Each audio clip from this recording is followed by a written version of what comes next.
네, 찬양대의 찬양을 듣고 있노라니 이후에 화천 하나원에 이제 수료한 형제들께서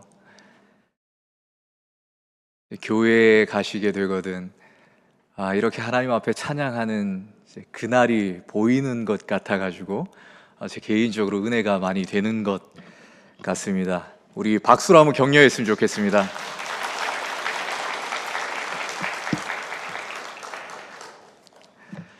보고 싶었습니다. 사도 바울이 자기 신이 한 번도 복음을 전하지 않은 곳에 자신과 같은 이들이 있다는 그 소식을 들었을 때 바울이 로마에 가보고 싶다 이런 이야기를 하더라고요. 나 혼자만의 씨름인 줄 알았는데, 나만 고군분투하고 있는 줄 알았는데 나와 같은 이들이 있다는 그 소식을 들었을 때 당장이라도 달려가서 밤이 새도록 예수의 이야기를, 이 선교지에서 묵었던 그 마음을 쏟아내고 싶었지 않았을까 생각해 봅니다. 지금 제 심정이 그런 것 같습니다. 지금 여기에 계신 분들이 특별히 오늘 이 남선교회 주일을 맞아 선교의 현장 가운데 예수님의 마지막 그 지상 명령에 이제 순종하고자 달려가는 그 행보, 아니 어쩌면 그 존재 자체가 저 같은 현장 사역자들에게는 큰 위로가 됩니다. 오늘도 선교 주일인 만큼 이 선교적 관점에서 저희 하나원을 잠깐 소개하고 본문을 대하도록 하겠습니다. 마태복음 25장 40절의 말씀인데요, 제가 읽겠습니다. 임금이 대답하여 이르시되 내가 진실로 너희에게 이르노니 너희가 내 형제 중 지극히 작은 자 하나에게 한 것이 곧 내게 한 것이니라 하시고. 아멘. 저는 화천 하나원에서 주님을 만나고 있습니다. 이 자선과 구제라는 제한적인 언어로 탈북민들을 섬기는 것이 아니라 엘라키스토스, 그 지극히 작은 자와 함께 하시는 주님을 배웁고 있습니다. 몇 해 전에 이 통일 사역자를 양성하기 위한 북한 선교 학교를 이제 같이 준비하며 기도했었던 팀원들과 이런 이야기를 나눈 적이 있었습니다. 우리가 더 많이 가져서 더 많이 알아서 그렇지 못한 이들에게 자선과 연민, 동정하는 마음으로 가서 베푸는 것이 아니라 주님이어야만 하기에, 그래서 주님이 친히 찾아가셔서 저들과 더불어 먹고 마시는 우리 거기 계신 주님을 만나러 가자라고 말입니다. 저는 그렇게 화천 하나원에서 주님을 배웠고 있습니다. 그것이 선교의 시작 아니겠습니까? 우리가 뭘 가져서, 우리가 뭘 알아서 그들에게 동량하듯이, 연민하듯이, 동정하듯이 뭘 베풀 수 있겠습니까? 우리 모두가 복음의 빚진 자로 서 있을 뿐입니다. 여기 화천 하나원의 사역들을 기능적으로 소개하려면 아마 예수께서 저희들에게 비유로 말씀하셨던 그 선한 사마리아인의 비유가 적합하지 않을까 생각합니다. 강도 만난 자를 주막에 이제 연결하는 그런 기능적 역할들, 그 인생을 강도 만난 우리 탈북민들이죠. 여러분들이 잘 아시는 이국종 교수는 이제 골든아워, 이 의료 헬기만 떠서 병원에만 도착하면 살려보겠노라고 이야기했었지만, 정작 저는 이 주막에 데려가도 거절당하지는 않을까 우려하는 마음이 큽니다. 이 단편적인 예지만 이 복지 사각지대에 있었던 한 탈북민을 살리기 위해서 제가 찾아갔던 지자체와 NGO는 매뉴얼에 없다며 거절했었고, 교회들은 등록교인이 아니라며 도울 수 없다는 말들을 했었습니다. 제가 밥 먹고 북한 선교만 한 지 벌써 5년 차, 제가 서울 한복판에서 북한 선교를 전담했음에도 불구하고 그 환경이 쉽지 않았습니다. 하물며 이 선교의 현장에서 얼마나 많은 이들이 그 전방에서 외로운 싸움을 버텨내고 있을까, 이것이 저에게는 분단의 장벽처럼 느껴지기도 했습니다. 눈앞에 강도 만난 자를 지나치는 세대, 어쩌면 이 세대가 갈등과 혐오, 그 비난이 가득한 세대, 그럼에도 혼돈과 공허 가운데 창조의 질서를 수놓으셨던 그 하나님, 그 하나님을 기대하기에 또한 여기 이 자리 가운데 우리 선교 현장을 또 지켜주시고 물심양면으로 기도하며 애써주시는 여러분들을 뵙게 되니까 그나마 좀 견딜 수 있는 것 같아 보이기도 합니다. 이것은 좀 여담이지만 춘천 성광교회가 저에게는 주막 같기도 합니다. 여기 아시는 분들은 아실 테지만 여기 하천 하나원에서는 주중에 혹은 주말을 이용해서 이 도시문화 체험을 합니다. 이 성광교회 우리 목사님 뭐 말씀하셨는지 모르겠지만 아마 그 당시 봉사자들은 이제 아시고 대부분의 이제 성도님들은 모르실 텐데 여기도 우리 탈북민들이 예배 시간 때 몰래 다녀간 적이 있었습니다. 그래서 저에게는 이 춘천 성광교회가 이제 남다른 교회 같지 않고 우리 형제들 먼저 주께서 보내주신 우리 통일의 역군인 우리 형제들을 주의 이름으로 환대해 주었던 그런 교회 같아서 반가움이 크기도 합니다. 실제로 저는 이 강도 만난 인생들을 이제 살펴보느라 두리번 하다가도 저에게 주막 같다 이렇게 표현했던 것이 지나가다 제 스스로가 이제 목이 말라 지칠 때쯤 뭐 거의 일방적으로 우리 조 목사님께서 저에게 뭐 식사 거절을 하지 못하셔가지고 그냥 저를 먹이시고 그러셨는데 저에게는 쉼터 같은 곳이 또 이 교회이기도 합니다.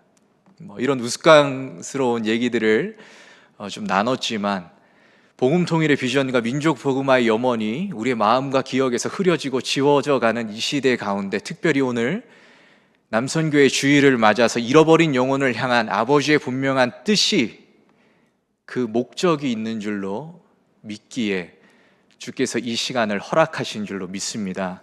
오늘 본문을 하나하나 좀 살펴보도록 하겠습니다. 오늘 본문이 자리 잡고 있는 출애굽기의 서두는 이렇게 기록되어 있습니다. 우리 성경을 가지고 계신 분들은 같이 한번 찾았으면 좋겠습니다. 출애굽기 1장 8절의 말씀입니다. 출애굽기 1장 8절의 말씀입니다. 제가 가진 성경 80쪽 어간에 있습니다. 출애굽기 1장 8절의 말씀 우리 다 같이 합독하겠습니다. 요셉을 알지 못하는 새 왕이 일어나 애굽을 다스리더니. 아멘. 저를 보시면 어떻습니까? 제가 운동을 좀 한 몸체처럼 보이십니까? 제가 춘천에 와서도 지금껏 이제 빼놓지 않는 것이 제가 주 6일 웨이트 운동을 합니다. 놀라지 않으시네요. 다들 그 정도 하시나요? 제가 또 주 2회 달리기도 하는데요. 제가 춘천을 처음 대했을 때 여기도 되게 반가운 마음이 있었는데 우리 춘천이 또 3대 마라톤의 달리기의 고장 아니겠습니까? 제가 서울에서 이 달리기를 했었을 때 얼마 후에 이제 러닝 붐이 좀 일어났습니다. 그래서 너도 나도 다 달리기를 했었었는데 이제 사람들이 제가 뛰는 걸 이제 즐겨 하는 줄 아니까 이제 같이 한 번씩 달려보자 그러면서 저에게 이제 뭐 같이 운동하자 이런 얘기들을 했었었는데 제가 그때마다 저는 평지를 달리는 것보다 남산을 좀 같이 달리자고 그렇게 설득을 좀 했었습니다. 제가 왜 남산을 권했을까요? 제가 체력이 좋아서 그랬겠습니까? 이 산의 둘레길은 평지랑 무엇이 다르죠? 거기 보면 이제 경사가 있습니다. 이 산이 얼마나 정직하냐면 꼭 올라갈 만큼 올라가다 보면 반드시 그 올라간 만큼 내려가게 되고 내려왔다고 생각하면 또 그만큼 반드시 올라가야 되는 것이 이제 산입니다. 이 산을 달리다 보면 이제 숨이 넘어갈 것 같은 꼴딱 넘어갈 것 같은 그 오르막을 지나다 보면 이제 숨 한번 돌리라고 마치 평지가 휴식을 주는 것 같고 그렇게 체력이 좀 빠지다 보면 이제 내리막이 나와서 좀 자신감도 충전하고 또 체력도 회복하고 이제 그러는데요. 이 산의 모습이 저희들의 인생과 참 많이 닮아 있는 것 같아 보입니다. 우리의 인생도 그렇지 않습니까? 올라간 것 같아 보이면 내려갈 길이 있고, 내려왔는가 싶다가 또 다시 올라가는 길이 있고, 근데 이 출애굽기가 이것과 매우 많이 닮아 있습니다. 우리 창세기 마지막이 어떻게 기록되어 있죠? 잃어버린 가족이 재회하고 죽었던 아들과 상봉하는 이야기, 가장 꼭대기의 이야기로 이 창세기가 마무리가 됩니다. 그런데 우리가 읽었던 그 출애굽기 서두는 어떻습니까? 다시 한번 읽어봤으면 좋겠습니다. 출애굽기 1장 8절 시작. 요셉을 알지 못하는 새 왕이 일어나 애굽을 다스리더니. 아멘. 여기서는 가장 바닥에서부터 시작. 이 요셉을 알지 못하는 새 왕이 일어나서 요셉의 민족을 학대하는 이야기로 시작을 하는 것입니다. 그런데 독특하게도 이 유대 민족이 학대를 받음에도 더욱더 강성하여졌다라고 성경은 기록하고 있습니다. 이것은 그들이 가지는 독특한 문화 때문인데요. 이 히브리인들에게 위기라는 단어는 그들의 언어로 마슈바, 이것이 무엇이냐 하면 출산 의자를 뜻하기도 합니다. 그래서 그들이 위기를 닥칠 때마다 이 위기, 고통, 이 어려움들은 산모가, 잉태한 산모가 이제 해산의 그 수축, 그 고통같이 받아들였고, 이후에 무엇이 난다고요? 생명이 태어날 것을 예상했었던 그들 문화 가운데 이 위기, 어려움, 고통, 고난들은 이제 곧 생명이, 새로운 세상이 열리겠구나 하는 그런 문화 속에 있었던 일들이기 때문에 이들은 그 학대 속에서도 더욱 강성할 수 있었습니다. 그런데 공교롭게도 이 요셉을 모르는 새 왕이 일어나서 나일강에 생명을 집어던지고 있을 그때에 거기서부터 생명을 건져내었던 이들의 직업이 뭐였죠? 직업이 뭐였죠? 산파입니다. 근데 이 이야기를 읽었을 때 그때 당시에 이 이집트 문화를 경험했었던 독자들이 당황하기 시작했습니다. 아니, 노동자를 살려낸다고요? 노동자의 자식을 살려낸다고요? 왜냐하면 이 파라오의 문화에서는 우리가 이집트 하면 이제 아주 기념비적인 건축물들이 많이 떠오르지 않습니까? 그들은 저 꼭대기에서 돌이 떨어지면 울어도 사람이 떨어지면 그러려니 했었던 그런 세상을 지냈던 사람들입니다. 그런데 오늘 여기서 그 노동자의 자식을, 그 생명들을 구원하여 냈다는 그 이야기를 읽었을 때 이들이 당황하지 않을 수가 없었던 것입니다. 이것이 실제로 이 민수기에 가서 조금 더 구체적으로 나오는데요. 이 대체될 수 없는 한 생명을 이제 구원하는 이야기. 민수기가 한자 그대로 보면 이제 백성민 숫자 계수하는 책 아니겠습니까? 근데 이것이 영문으로 보면 이제 카운트하다. 단순히 인원을 세는 것이 아니라 그들의 언어로 나사롯이 이 군중 가운데 이 모두는 대의를 위한 그냥 노동 집단, 군중들, 회중들, 그런 도구들 뿐이었습니다. 그런데 그 세세한 한 사람 한 사람을 일으키는 이야기가 나사롯이 그 민수기에 나와 있는데요. 이 이집트 문화를 겪었었던 이들이 새로운 세상이 열릴 것이라는 것을 이제 직감하게 된 것입니다. 우리 말씀을 조금 더 보겠습니다. 출애굽기 6장 9절의 말씀입니다. 우리 같이 한번 찾아볼까요? 출애굽기 6장 9절의 말씀입니다. 우리 가능하신 분들은 같이 한번 읽어볼까요? 모세가 이와 같이 이스라엘 자손에게 전하나 그들이 마음의 상함과 가혹한 노욕으로 말미암아 모세의 말을 듣지 아니하였더라. 아멘. 그 나일강에서 건져 나온 인물이 모세입니다. 우리가 잘 알다시피 하나님께서 이 모세에게 이제 속량의 날, 그 해방의 날이 멀지 않았다라고 이제 전해 주셨습니다. 모세가 이제 백성들 앞에 가가지고 이제 우리 나갈 수 있게 되었습니다. 이 고된 노역 이제 더 안 해도 됩니다. 이렇게 얘기했을 때 거기에 있는 회중이 뭐라고 반응했죠? 야, 제가 아직도 정신 못 차리는구나.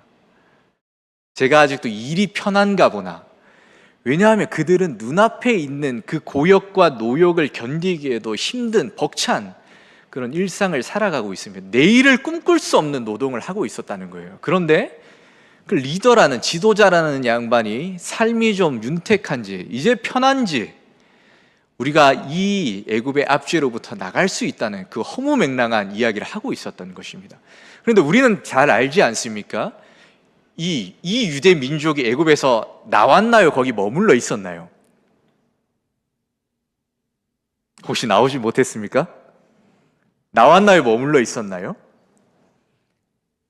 그들은 흐르는 물에 자신들의 인생을 떠맡겼던 이들이 아니었습니다.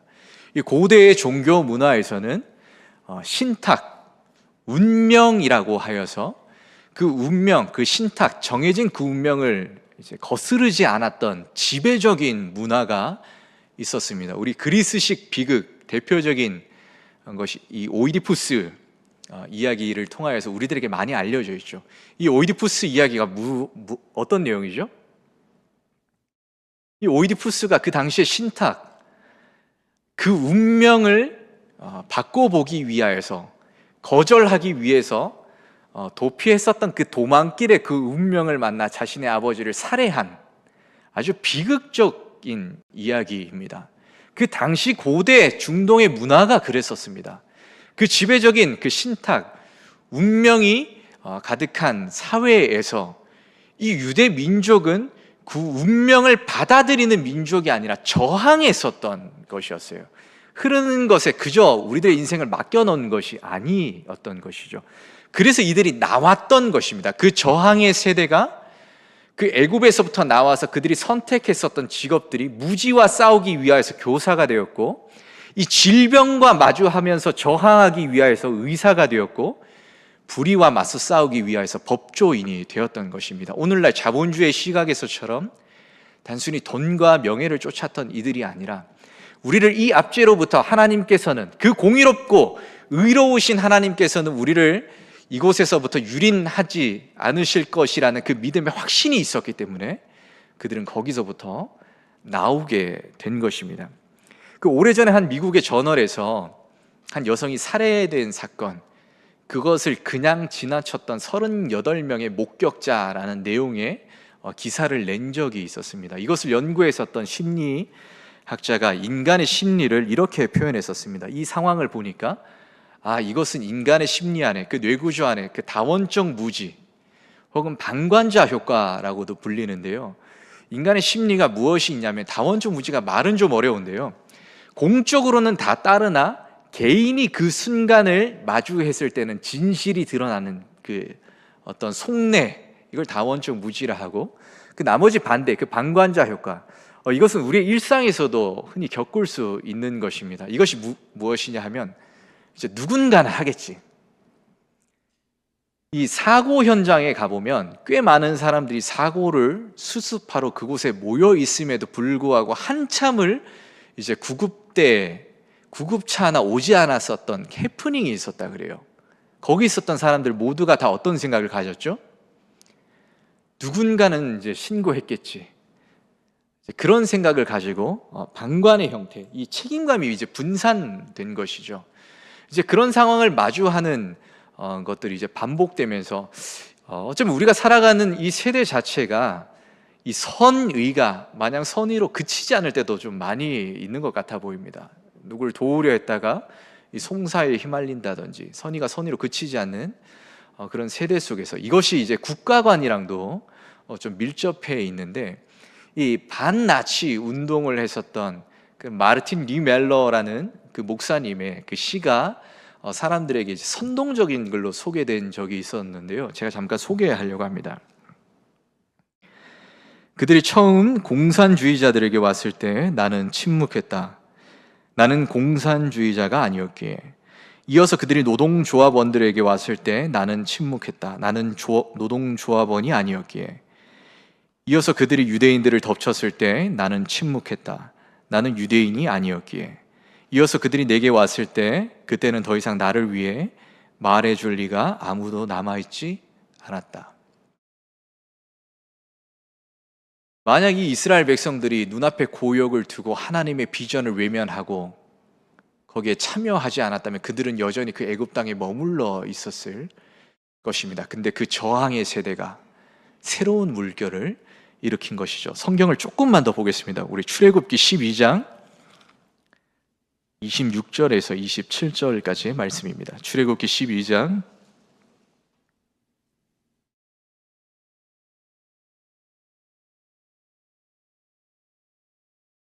26절에서 28절까지 우리 가능하신 분들은 같이 한번 읽어보겠습니다. 이후에 너희의 자녀가 묻기를 이 예식이 무슨 뜻이냐 하거든 너희는 이르기를 이는 여호와의 유월절 제사라. 여호와께서 애굽 사람에게 재앙을 내리실 때에 애굽에 있는 이스라엘 자손의 집을 넘으사 우리의 집을 구원하셨느니라 하라 하매 백성이 머리 숙여 경배하니라. 이스라엘 자손이 물러가서 그대로 행하되 여호와께서 모세와 아론에게 명령하신 대로 행하니라. 아멘. 이스라엘 공동체가 그래도 하나님의 비전을 외면하지 않고 이제 마음의 결심, 그 결단을 했습니다. 그래서 그 애굽 땅을 벗어나려고 했는데 이제 누가 발목을 잡았죠? 이 애굽이라는 제국이 발목을 잡고 있었습니다. 우리가 잘 알다시피 여기서 하나님께서 10가지 재앙을 내리지 않습니까? 이것을 목도하고 있노라면 마치 하나님께서 적대 세력을 아주 초인적인 기적적인 사건을 통하여서 그들을 깔아 뭉개내려 버리고 그들의 백성을 편애하셔서 마치 부족 신앙 안에 그들만의 하나님으로 제한하는 것처럼 이 출애굽기의 하나님이 오해될 수도 있을 것 같아 보입니다. 그런데 그 당시에 이 고대 문헌적 배경을 살펴보면 이것이 조금 다르게 읽혀집니다. 그 고대 사회에서 우리가 신탁, 그 운명들 얘기했었잖아요. 이 당시의 신들은 어떤 지역이나 문물, 그 특정한 어떤 곳에 이제 머물러 있었던 신들입니다. 이 신들이 의인화되어서 때로는 인간사에 개입하고 변덕을 부리며 인간을 조롱하거나 혹은 그들을 제물 삼아 혹은 그런 것들로 인하여서 이제 풍요를 가져다주는 이제 그런 것들로 소개가 많이 되어 있는데 이 이집트의 수없이 많은 신들, 그 첫 번째 재앙부터 9번째 재앙까지 그 당시에 토촉화된 그 신들과의 전쟁을 그린 것이 이 10가지 재앙. 그래서 어떠한 지역적 혹은 문물적 그 이념적 안에 갇혀있는 신이 아니라 창조주의 하나님이 발현되는 것으로 이 출애굽기에 나타나는 그 10가지 재앙을 우리가 읽어볼 수 있겠습니다. 그런데 제가 이거 읽노라면 다른 건 그래 다 이해가 될 법합니다. 신들의 전쟁이라 그러니까. 왜냐하면 그 당시에 이제 나일강이 있었던 뭐 하피, 태양신 라, 그리고 이제 풍요의 상징이었던 뭐 오시리스, 생명, 뭐 이런 신들과의 전쟁이라고 뭐 이해는 됐었는데 마지막 하나, 그 10번째 재앙이 무엇이었습니까? 야, 어떻게 아무리 우리 하나님이라도 이 적대 세력의 그 장자까지 죽이시는 것을 우리는 어떻게 이해해야 될까? 이제 여기에서 하나가 막혔습니다. 근데 장자가 누굽니까? 가문을 이어받는 역할을 하는, 다시 말하면 신탁에 의한 파라오의 왕자가 세워진 것에 전복을 뜻하는 것이었어요. 단순히 하나님께서 적대 세력에 그 사람들을 이제 살육했었다는 그런 전쟁 이야기가 아니라 이제는 억압받는 백성으로부터 자유함, 그 해방을 선언하여서 이제는 그 민족의 신을 넘어가 버린 그 초월적인 하나님에 대한 이야기를 하고 있었던 것입니다. 그 하나님을 따랐던 세대가 저항의 세대, 유대 민족의 세대, 짓밟히고 그 고된 노역에 있었지만 하나님의 비전을 외면하지 않고 이제 거기서부터 나왔던 그 세대들의 이야기가 우리가 조금 전에 읽었었던 내용들이죠. 근데 그들이 나오자마자 했었던 이야기가 우리가 방금 읽었었던 내용입니다. 제가 다시 한번 읽어드릴게요. 이후에 너희의 자녀가 묻기를 이 예식이 무슨 뜻이냐 하거든 너희는 이르기를 이는 여호와의 유월절 제사라.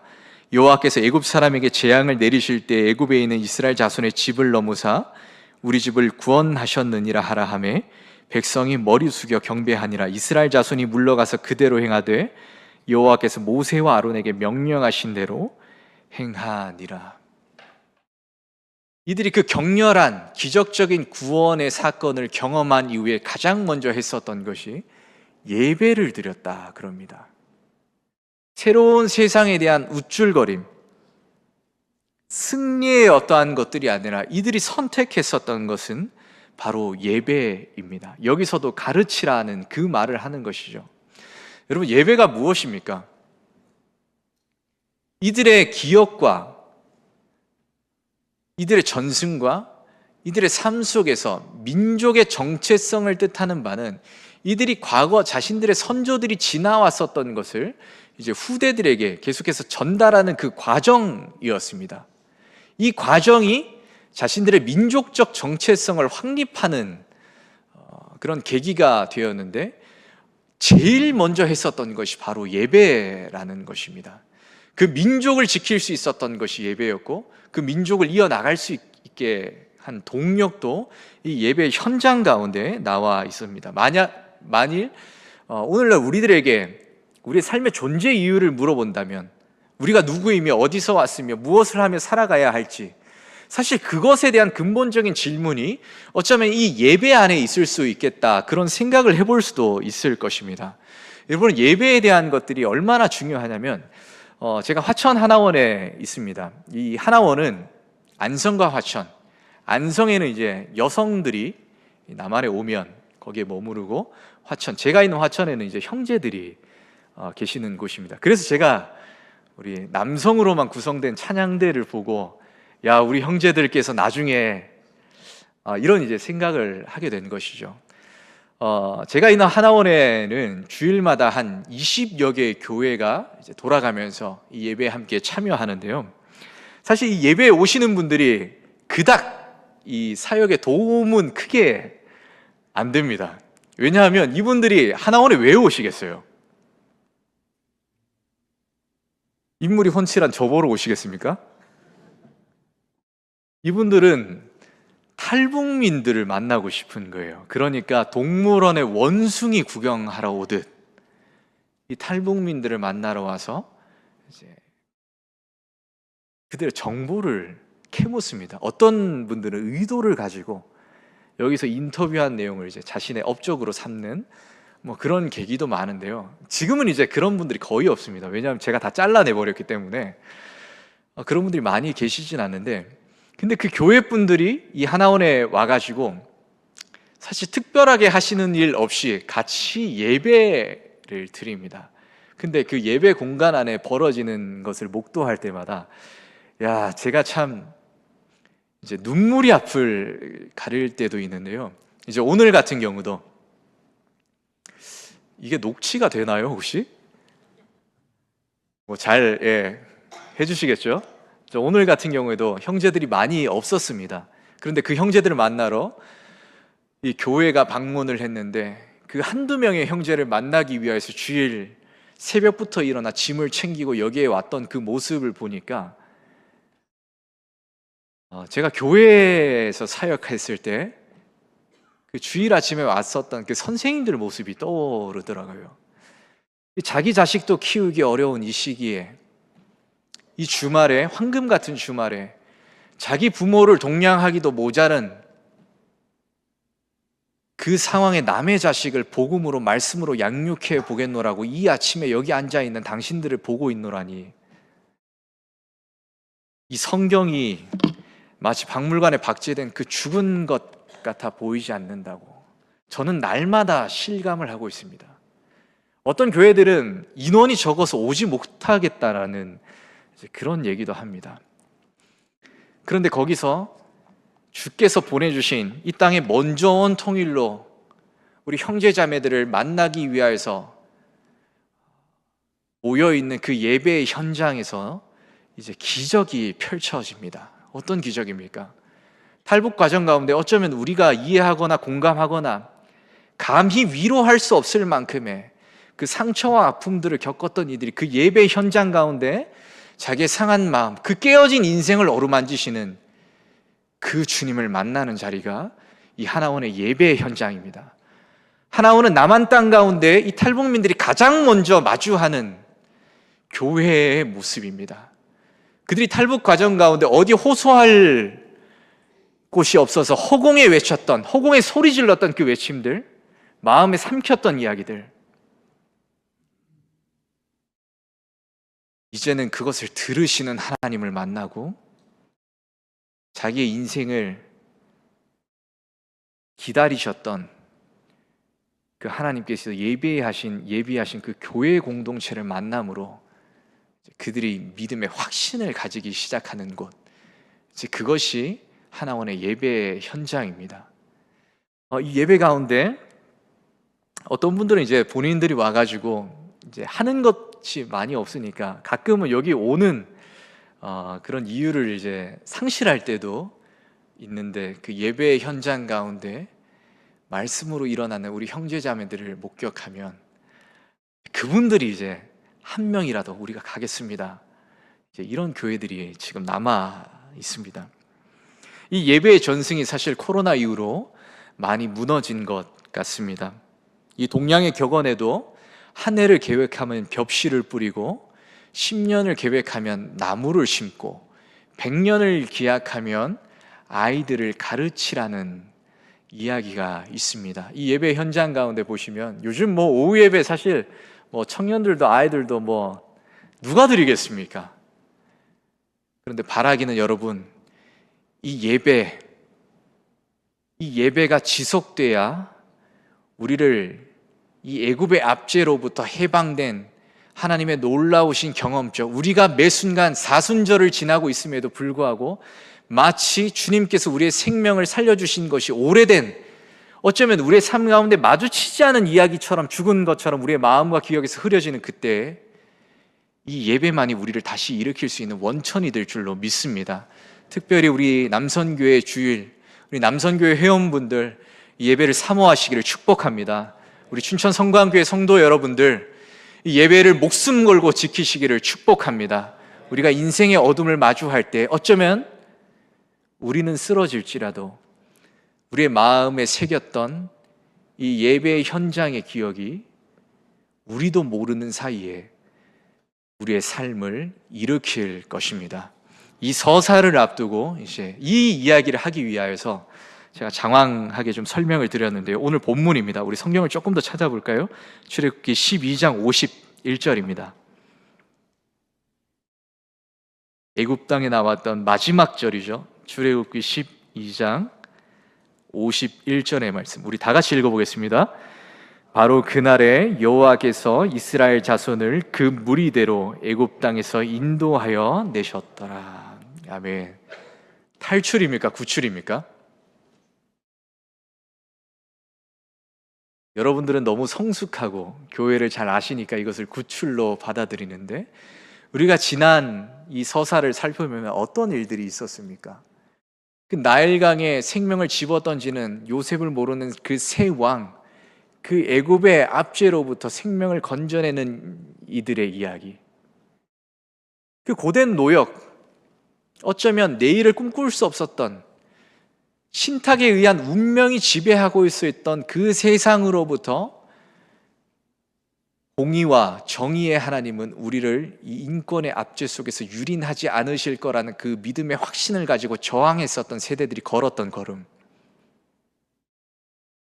어쩌면 기적 같아 보이지만 하나님의 의한 것이 아니라 하나님과 함께 애굽이 우리의 발목을 잡았을 때 그것을 뿌리치고 나왔던 그 세대, 세상 사람들은 그것을 탈출이라고, 그들이 탈출에 성공했다고 얘기했었을 것입니다. 그런데 그 걸음을 걸었던 세대가 이 성경에 기록된 대로 의하면 하나님께서 우리를 인도하여 내셨다. 우리 스스로의 힘으로 탈출한 것이 아니라 하나님께서 우리를 구출해 내셨다. 그 신앙 고백을 하고 있는 것입니다. 그래서 탈출, 스스로 벗어난 것이 아니라 주께서 인도하셨다는 그 고백이 있으려면 하나님께만 맡겨놓은 것. 하나님께서 모세를 통하여서 해방의 날을 선언하셨지만 그 민족이 참여하지 않았다면 그것은 그저 지나가는 이야기였을 것입니다. 그러나 하나님의 비전을 외면하지 않았던 세대가 그 애굽의 압제로부터 나와가지고 우리가 탈출한 것이 아니라 구출, 하나님께서 우리를 구원하셨습니다. 고백할 수 있었던 것. 그리고 이 마지막 이야기를 드리고 제가 말씀을 좀 맺으려고 합니다. 이들이 애굽의 압제에서부터 목숨을 걸고 나왔어요. 이제 가나안 땅이 펼쳐지고 뭔가 잘 먹고 잘 살 수 있을 줄 알았습니다. 그런데 애굽에서 나오니까 어때요? 나오자마자 뭘 만납니까? 홍해를 만납니다. 이 홍해가 이제 건널 수 있는 강인지 없는지 뭐 이런 역사적 사료를 이제 여기서 말씀드리려고 하는 건 아니고요. 건널 수 없는 강. 아주 이념적인, 관념적인 뜻이죠. 우리가 오늘 이제 그 예배 전에 불렀던 그 찬송가에도 이제 요단강이라는 표현이 나오는데 우리가 죽을 뻔했다 그랬을 때 어떤 표현을 써요? 요단강 건널 뻔했다. 우리 돌아가신 분들 뭐라고 표현하죠? 이제 요단강 건넜다 이런 표현들 하는데 이 이스라엘 백성들이 눈앞에 이제 강, 죽음의 경계를 다시 마주한 거예요. 제가 이 이야기를 왜 드리냐면 이 죽음의 경계를 넘었던 이들의 이야기가 어쩌면 우리가 마주하지도 못했던 저 중동 지역의 유대 민족뿐만이 아니었습니다. 우리가 히브리인이라고 부르는 그들이 강을 건너온 자들, 다시 말하면 탈북민들과 매우 닮아 있습니다. 오래전 압록강, 두만강, 그 험준한 라오스 산을 지나서 악어강이라 불리는 그 메콩강을 지나 자유의 땅을 밟았던 세대들은 이 출애굽기를 저 먼 땅에 타 종교의 문화로 받아들이는 것이 아니라 나를 붙들었던, 나를 구출하셨던, 나를 구원하셨던 그 하나님의 이야기로 읽을 수 있는 이들이 바로 북한 이탈 주민들입니다. 그리고 그들이 유대 민족의 방법을 따라 홍해, 인생의 장벽을 마주하였을 때 방법을 찾은 것이 아니라 주님을 찾았더라고요. 사랑하는 교우 여러분, 어쩌면 우리의 인생의 장벽, 이 건널 수 없는 홍해를 마주할 때도 있을 것입니다. 우리 그때마다 방법을 찾는 것이 아니라 주님을 찾으시기를 축복합니다. 그 주님께서 친히 길이 되어 주실 것입니다. 우리 그 길 되어신 주님, 그 주님의 마지막 명령에 순종함으로 여기에 앉아서 이제는 주께서 보내주신 영혼들 말씀으로 살리고자 양육하고자 있는 것이 이 교회 공동체, 저희들 아니겠습니까? 우리 동정하고 연민하는 것이 아니라 우리가 더 많이 알아서 더 많이 가져서 베푸는 것이 아니라 거기서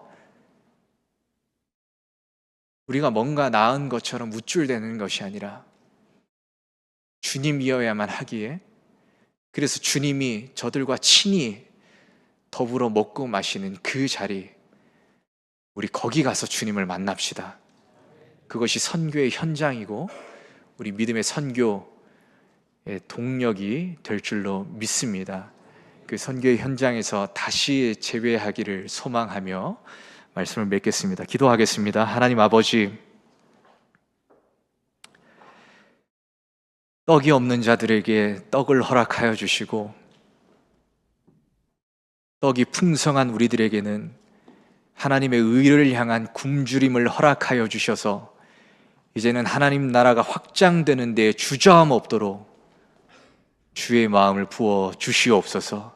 그리하여 탈출이 아니라 구출임을 고백할 수 있는 저희 모두가 될 수 있도록 주께서 은혜를 더하여 주시옵소서. 살아계신 예수님의 이름으로 기도드립니다. 아멘.